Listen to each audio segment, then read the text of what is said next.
Pocket FM पर आप सुन रहे हैं मेरी यानी आरजे अमन की आवाज में एक अद्भुत नारी की रहस्यमयी कहानी रुद्रोमा। एपिसोड 2, अतीत का रहस्य।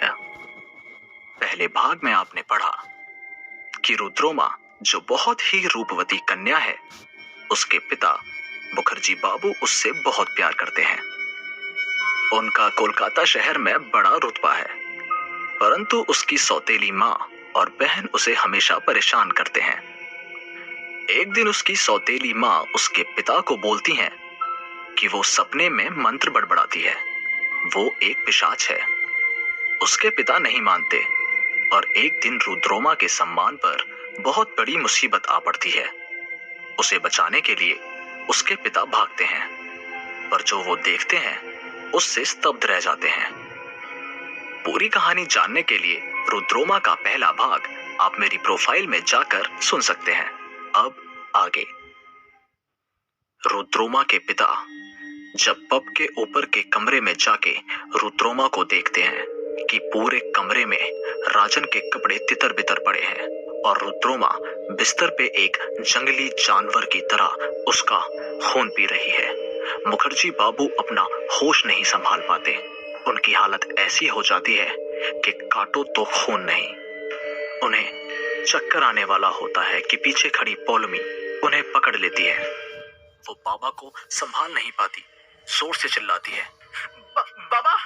रुद्रोमा की तंद्रा अचानक जैसे टूटती है। वो बाबा की तरफ देखती है और बेहोश हो जाती है। जैसे तैसे उसके बाबा अपने आप को संभालते हैं और रुद्रोमा को जाके पकड़ते हैं। उसकी माँ भी आ जाती है। बाबा और पौलमी रुद्रोमा को पकड़ के घर ले जाते हैं।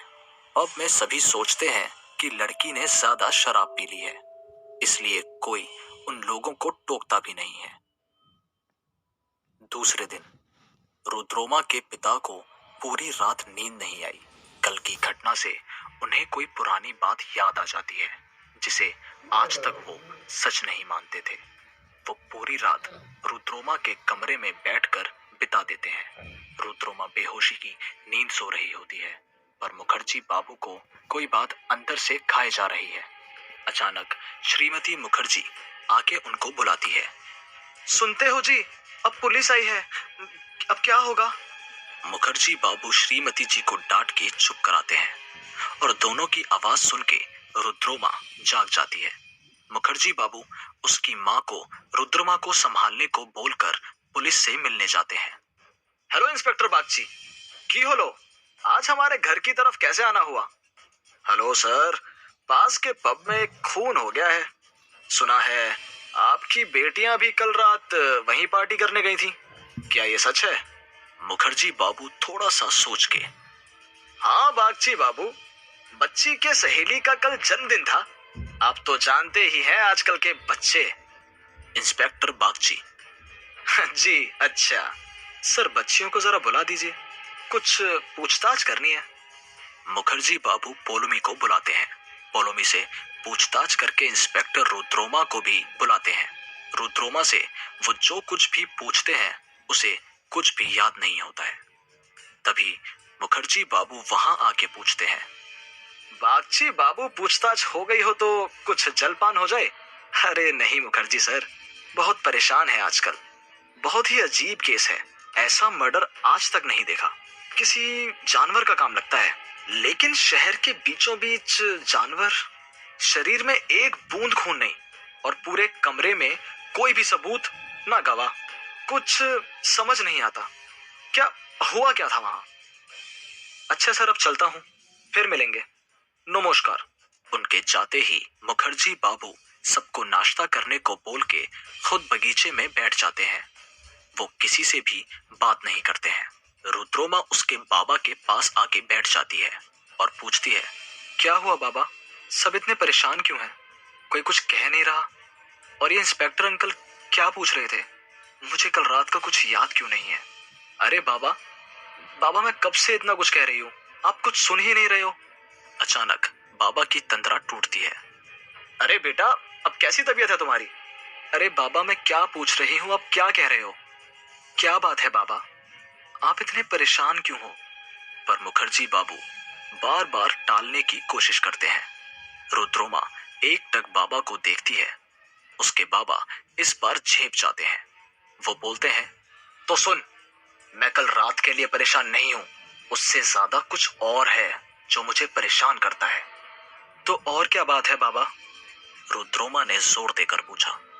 ये बात उस समय की है जब तेरा जन्म हुआ था। उस समय तेरी माँ एक अघोरी साधु को बहुत मानती थी। बड़े ही अद्भुत स्वरूप के स्वामी थे अघोरी बाबा। बहुत तेज था उनमें, विराट पुरुष। तेरी माँ बहुत श्रद्धा रखती थी उनमें। उन्हीं के आशीर्वाद से तेरा जन्म हुआ था। तो क्या हुआ बाबा? सुन तो पहले। अच्छा ठीक है, बोलो बाबा। जब तेरा जन्म हुआ, तेरी माँ तुझे लेकर उन अघोरी के पास गई थी। मैंने साफ देखा था उनकी आंखों में।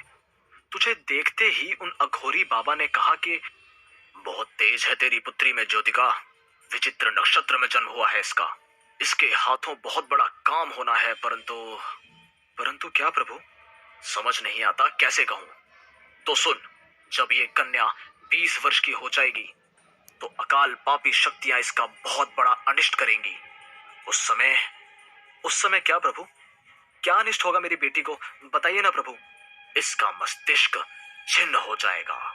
ज्योतिका ये सुनते ही जोर जोर से रोने लगती है। क्या इसका कोई उपाय नहीं है प्रभु? नहीं पुत्री, ये मस्तक का छिन्न होना एक अटल सत्य है। विधि का विधान है, टल नहीं सकता। परंतु हाँ, एक उपाय है। जब इसका सर धड़ से अलग हो, तब अगर कोई ऐसा युवक जिसकी उम्र उस समय 20 वर्ष से अधिक हो, उसका मन साफ हो, फागुन माह की चतुर्दशी को रात्रि के तीसरे पहर में जन्मा हो, वो युवक मां छिन्न मस्ता को ध्यान में रख के अपने वक्ष का गर्म रक्त इसे पिलाए, तो ये पुनः जीवित हो उठेगी और संसार का कल्याण करेगी। मां छिन्न मस्ता के चरणों में समर्पित कर दे अपनी पुत्री को। मां समय आने पर सब ठीक करेगी। मां बहुत दयालु है।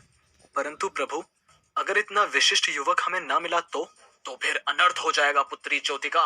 बुरी शक्तियां इस पे हावी होंगी। काल पुरुष तेरी पुत्री के जरिए काला साम्राज्य स्थापित करेगा। संसार में हाहाकार मच जाएगा। परंतु पुत्री, अभी से हिम्मत नहीं हारते। खोजो उस युवक को। सत शक्तियां भी तो हैं, वो रक्षा करेंगी इस कन्या की। मुखर्जी बाबू आंसू पोंछते हुए बोलते हैं, और एक दिन तुम्हारी माँ इस चिंता में पंचतंत्र में विलीन हो गई। रुद्रोमा अपने पिता को चुप कराती है और बिना कुछ बोले अपने कमरे में चली जाती है। अपने जीवन का सच जान के वो अत्यंत भयभीत हो जाती है कि तभी उसके कमरे में